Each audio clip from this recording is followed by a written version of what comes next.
Selamat bertemu kembali dalam pembelajaran kita, yaitu mata pelajaran geografi. Pada perjumpaan kita akan membahas tentang topik, yaitu tentang lanjutan pembelajaran geosfer, yaitu litosfer. Yang kita bahas adalah tenaga eksogen, kemudian pembentukan tanah dan persebaran jenis tanah, kemudian pemanfaatan dan konservasi tanah, kemudian lembaga-lembaga penyedia dan pengguna data geologi. Nah, tenaga eksogen dan pengaruhnya terhadap kehidupan. Tenaga eksogen dibagi menjadi 3 bagian. Yang pertama ada pelapukan, yang kedua ada erosi, yang ketiga ada sedimentasi. Pelapukan terdiri atas pelapukan mekanik, pelapukan kimiawi, pelapukan organik. Erosi terdiri atas erosi air, erosi angin, erosi laut, dan erosi glasier. Sedimentasi dibagi atas sedimentasi fluvial, sedimentasi aeolis, dan sedimentasi marin. Nah, pelapukan yaitu proses perombakan batuan menjadi bagian-bagian yang lebih kecil. Pelapukan mekanik itu adalah perombakan batuan tetapi tidak mengubah unsur kimianya.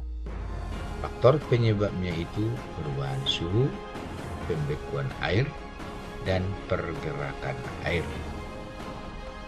Pelapukan kimiawi itu perombakan batuan karena terjadi proses oksidasi dan hidrasi.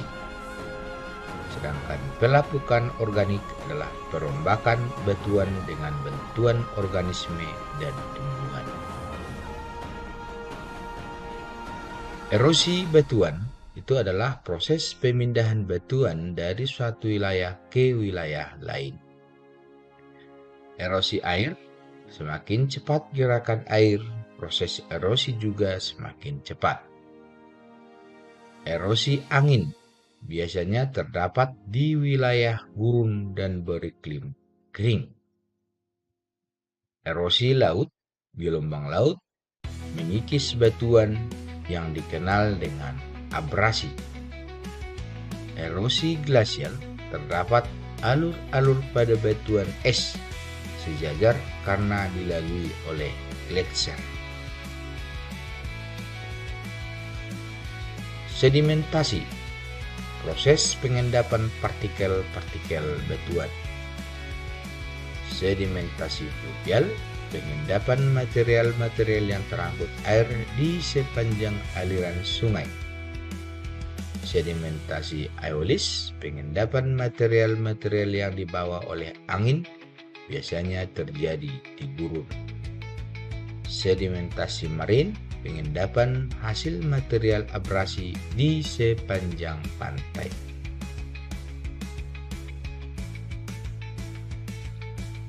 Pembentukan tanah dan persebaran jenis tanah. Tanah adalah suatu benda alam yang tersusun dari mineral, organik cairan, dan gas yang menempati ruang dan daratan. Faktor pembentuk tanah. Yang pertama ada iklim, perubahan suhu pada siang dan malam, serta curah hujan yang tinggi mempercepat kerapuan batuan. Organisme. Organisme yang hidup di dalam tanah beraktivitas dan mengeluarkan zat tertentu yang dapat menghancurkan batuan. Yang ketiga, bahan induk. Bahan induk batuan asal yang mengalami pelapukan dan menjadi tanah. Yang keempat, topografi. Bentuk permukaan bumi mempengaruhi jumlah air hujan yang dapat diserap oleh tanah. Waktu durasi waktu terjadi pelapukan yang dialami oleh batuan induk mempengaruhi proses pembentukan tanah.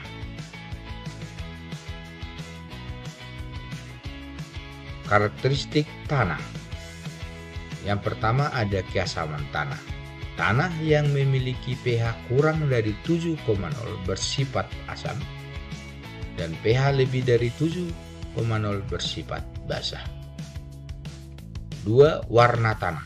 Semakin gelap warna tanah, tingkat kesuburannya semakin tinggi. Tekstur tanah. Tekstur tanah pasir, debu, dan liat. Struktur tanah. Ikatan butiran-butiran pasir, debu, dan liat membentuk gumpalan. Permeabilitas tanah. Kemampuan tanah untuk menyerap air. Konsistensi tanah. Tanah gembur, tanah teguh, tanah lunak, dan tanah keras. Lapisan-lapisan tanah. Yang pertama ada horizon O, yaitu tanah organik. Kemudian ada horizon A, tanah humus. Horizon E, lapisan eluvial atau pencucian tanah. Horizon B, lapisan iluvasi atau penumpukan. Horizon C, bahan induk. Batuan induk. Jenis tanah dan persebaran. Tanah vulkanis. Tanah hasil pelapukan material padat yang dikeluarkan gunung berapi memiliki sifat subur, tersebar di Pulau Jawa, Sumatera, Bali, dan Lombok. Tanah aluvial. Tanah hasil endapan lumpur yang dibawa aliran sungai. Umumnya tanah ini bersifat subur, tersebar hampir di seluruh wilayah Indonesia. Tanah kapur. Tanah hasil pelapukan batuan kapur bersifat kurang subur karena miskin unsur hara. Terdapat di pegunungan kapur seperti Pegunungan Kidul di Jawa Tengah. Pemanfaatan dan konservasi tanah. Manfaat tanah.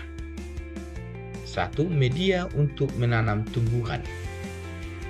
2. Membangun bangunan seperti rumah. 3. Tempat aktivitas makhluk hidup. 4. Untuk bahan baku sebuah produk. 5. Tempat bahan mineral dan bahan tambang berada.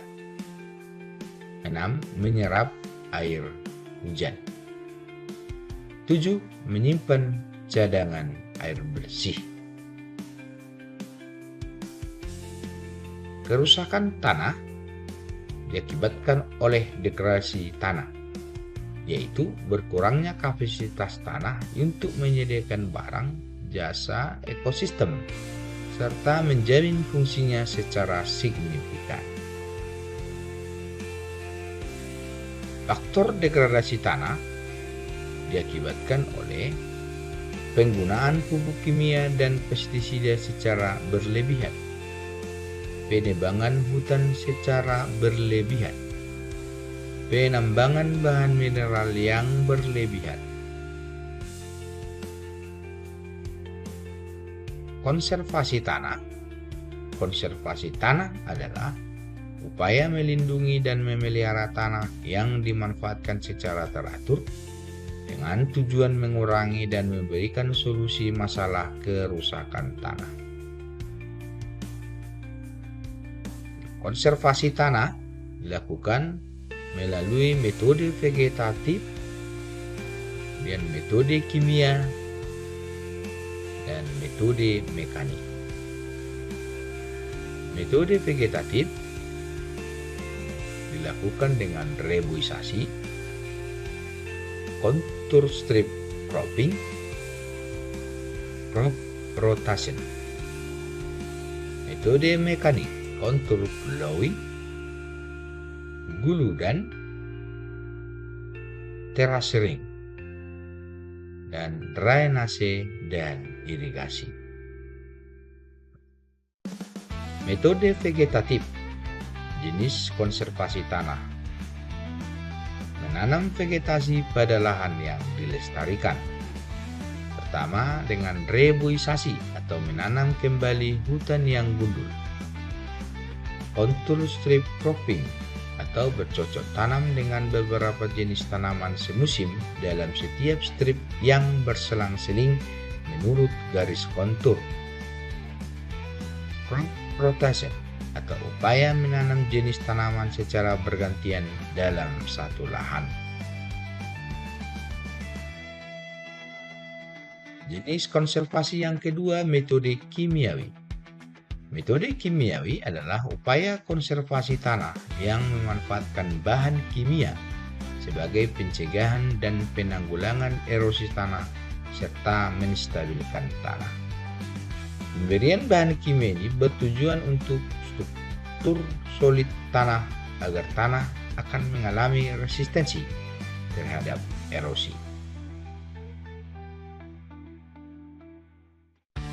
Konservasi tanah yang ketiga, metode vegetatif. Yang pertama, contour plowing atau membajak tanah searah garis kontur sehingga terbentuk alur-alur horizontal.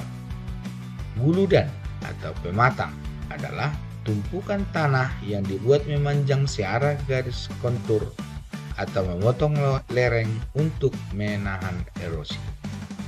Ketiga, terasering. Terasering adalah menanam tanaman dengan sistem teras-teras di daerah yang berlereng. Lembaga dan penyedia pengguna data geologi. Data geologi banyak dimanfaatkan oleh kementerian dan lembaga nasional, antara lain Kementerian ESDM, Kementerian Kehutanan, Pertanian, dan Kementerian Pekerjaan Umum. Beberapa lembaga penyedia data geologi yaitu LAPAN, BIK, Bappenas, dan Kementerian ESDM. Sekian untuk pertemuan kita hari ini. Atas perhatiannya, saya ucapkan terima kasih.